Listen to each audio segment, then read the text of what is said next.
what did it suggest to you that this is the kind of classic guerrilla fighting, fighting in built-up areas, in plain clothes, in tracksuits, running around with RPGs, changing positions. Fighting in built-up area or guerrilla war is that a man can emerge from somewhere, carry out a bush, run back again, go into hiding.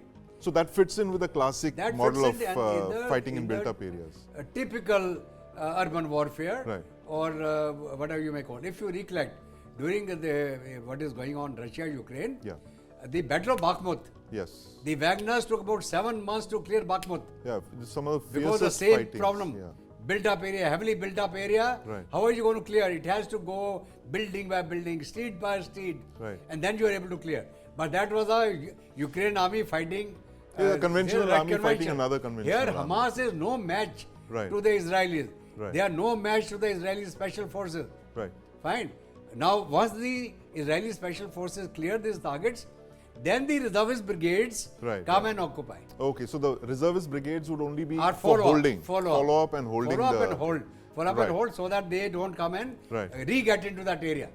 But the main fighting is being done by the Israeli Special Forces, the Golani Brigade and the regulars.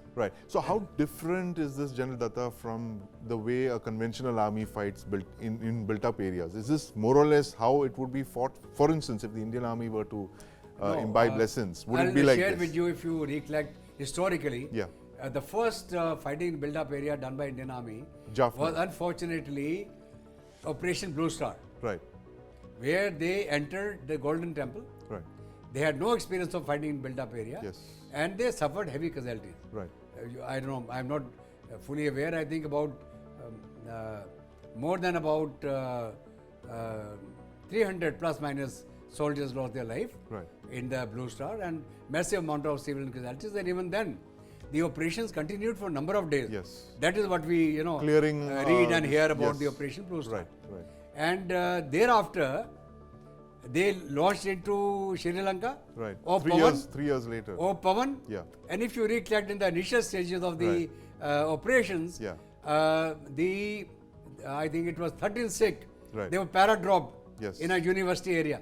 They were surrounded by the LTT from all sides in a built-up area. And those poor boys were massacred. Indian troops. Subsequently also fighting in built-up area. Then slowly and gradually, the Indian regular troops learned the tricks of the trade of fighting in built-up area. But we learned it the hard way. There was no regular training being given to the Indian Army how to fight in a built-up area. It's a different ball game. You are aware that I commanded the NSG Commando Battalion for 5 years. You are aware I had done training with the Israelis, with the Sayeret Matkal.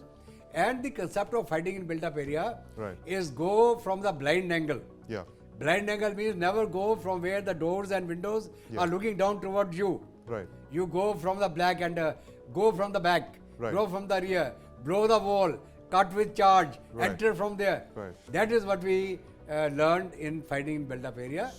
So since we are talking of this fighting in built-up areas, what would be a message to your juniors in the Indian Army who are watching this from a great distance?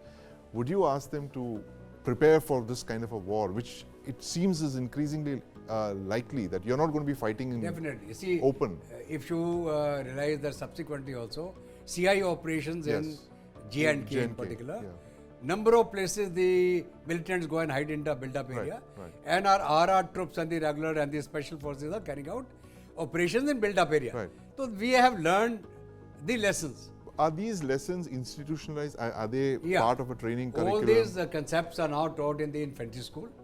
They are taught in the CIJW also, though it's a jungle warfare, but they are taught how to carry out a building clearance, how to carry out intervention in a building or a room. That is taught. So you're saying that's a very heartening news, because if you're saying that if the Indian Army, God forbid, was confronted with a situation like this, it has the wherewithal and the capabilities to execute operations like this. And even like organizations like Energy Training Center in Manasa, they're also training our other police forces how to carry out operations like 2611 in Mumbai. In fact, I started a training capsule in Hyderabad, National Police Academy, Hyderabad, called the Tactical Course, where all the police officers, SPs and above go and attend how to handle a situation like 2611 on their own. Right. So that during that capsule we have a capsule on how to carry out an intervention in a building. Right. How to carry out a room clearance, how to do a hostage rescue. Right. So that has been already incorporated in the training at various levels. Right. And of course, people like us who suffered during our lifetime, we have shared that experience with people, and hopefully our new generation have learned their lessons. Yeah.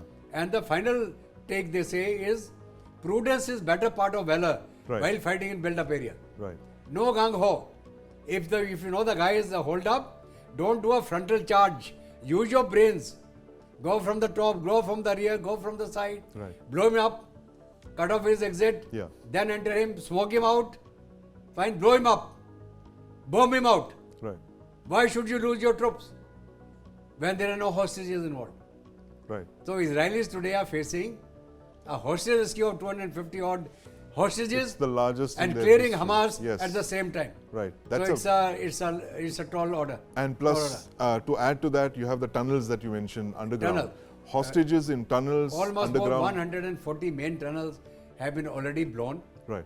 Now the tunnels, I'll just try to explain to you. Their tunnels are in 3 phases. Right. Or 3 sections. One is called the Hamas Metro. Yes. It is a much wider.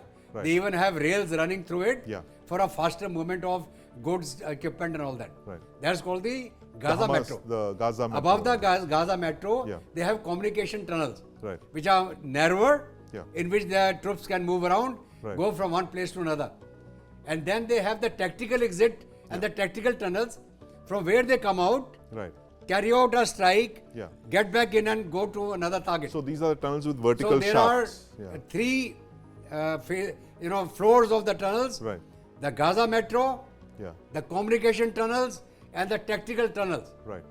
So they are using different kind of explosives, different kind of techniques to tackle all these 3 tunnels.